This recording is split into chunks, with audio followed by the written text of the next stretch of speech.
Hello, sigak si Manang Jun Rodilin, mamaptang ja ako jo. So ta aliban akin pol blado da ibadoy igorota iyayamanang jo. Nambe maadagak si laon yon, Burgos laon yon. Nung isang araw po ay pinakita ko po yung ginawa kong tote bag. Tote bag, ayan. Akala ko tote. Tote pala. Haan gayang mga tote, ti right nga pronunciation na. Tote bag daw ang tamang pronunciation. Ay pinagtatawanan nga ako ng asawa ko kasi he was trying to figure out what I was saying.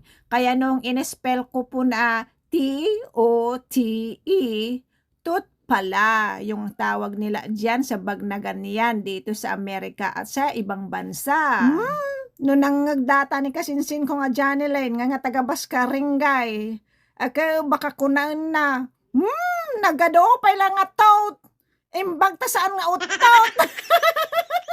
Hambag ko nang gamin na. Anyways, maraming mga salita ang hindi ko mabigkas o kaya'y mali ang pagkabigkas. Kaya minsan, pinagtatawanan ako ng mismong lakay ko at kasama na rin ang mga bata. Ay, di bale.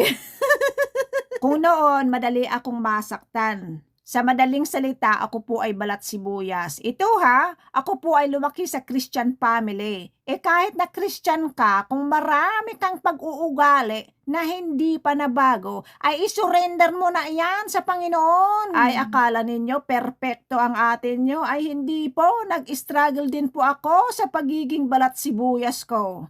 Pero purihin ng Diyos at binago ang puso ko. Hanggang ngayon, He is still working on me. Akala ninyo tapos ang Panginoon sa aking buhay? Hindi pa po.